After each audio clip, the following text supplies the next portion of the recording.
Okie dokie. Viltrox 85mm f1.8 versus Sony 85mm f1.8. Here it is, straight up.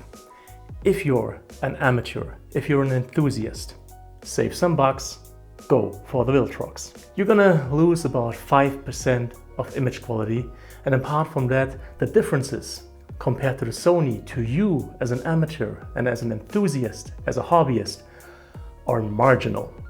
If you're looking for a lens to work with, suck it up, either save some more money or invest more money in the first place and get the Sony. So here are the differences that are of minimal importance to amateurs, hobbyists and enthusiasts, but that are of major importance to anybody who looks for a lens to do client work with.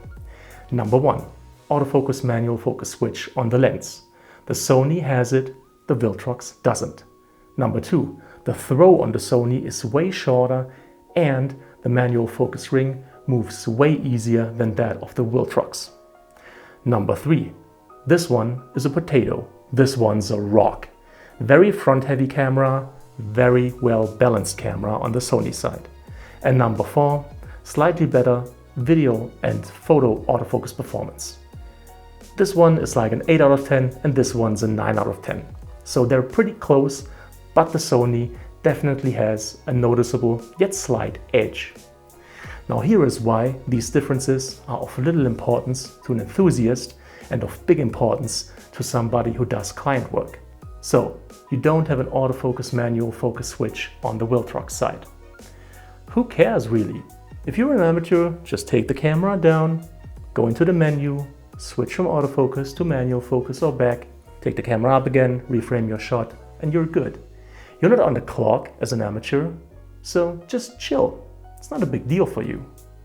Now, if you're working with a lens, and let's say you booked the talent for an hour, or the location closes, 5 p.m., whatever, you actually are on the clock. And it is of high importance that you get as much shots in as possible, because that's what your client pays you for. So, within that scenario, speed matters. In this case, an autofocus manual focus switch is a great help and very important. Same thing with the throw. So this turns a lot heavier than on the Sony and the throw is a lot longer. So even if one turn of the wrist doesn't get you where you want to be, just take your time and set the focus right. And even if you turn this fast and mess up your perfect framing, just reframe the shot.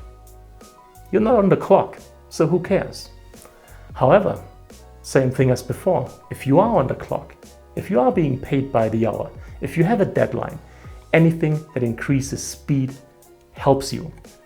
That's why a shorter throw, where you only need one turn of your wrist to get the focal plane wherever you want, and you're able to very, very softly touch the focus ring without messing with your framing, is of high importance and is a great help in that scenario. Next up, weight. So you're out in the open, you're shooting with the Viltrox, heavy lens, camera front heavy, so your wrists are being strained, your shoulders are being strained. No big deal. Just relax, take the camera down, take in the scenery, and once your wrists feel good again, continue shooting. You don't have a client looking over your shoulder while you're taking in the scenery going, so that's what I'm paying you for, right? That's not happening. So the weight, not a big deal to you. However, if you're on set, if you're on location, and there is a client that paid you to work for him, it's not a good idea to just say, my wrists are being strained, let's take a break. With the Sony, you get a very well balanced camera with way less strain on your wrist, on your body, when working with it over an extended period of time. Really makes a difference.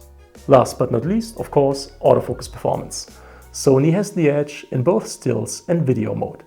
It's not a tremendous difference by any means. This is like a 9 out of 10 and this is an 8 out of 10.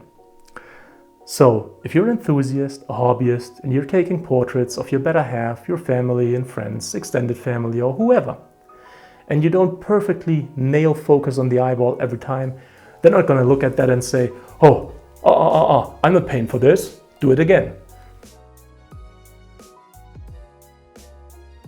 However, if you're doing client work, If you're doing work for someone that pays you, 10% more usable results make a big difference, because that's 10% of results more that you can sell to your client.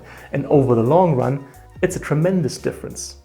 So once again, an example of a slight difference technically, which is no problem for the enthusiast, but a big upside to someone who works as a photographer.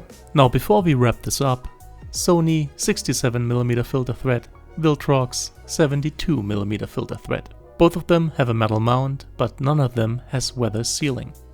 Neither of them are stabilized. Viltrox has its own micro USB port for firmware updates. Let me drive this home for you once again.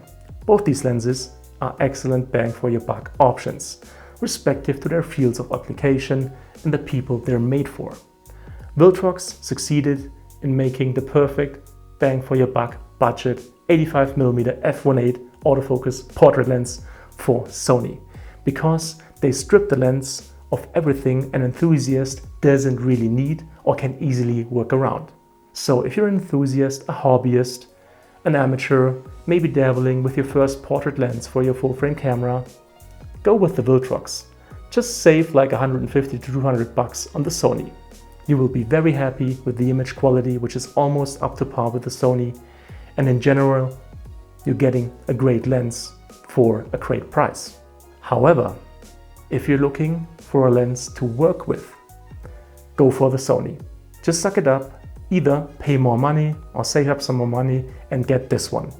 The differences that are of minimal importance to the enthusiast are of great importance if you're working with a lens, using it over and over and over again, because this using something over and over and over again really emphasizes the minimal difference and makes them big. So if you're looking for a portrait lens for portrait work, the Sony is the way to go. Clear as day who these lenses are made for, so choose accordingly. So that's that video. If you liked it, if you found it helpful, please make sure to leave a thumbs up. It's greatly appreciated.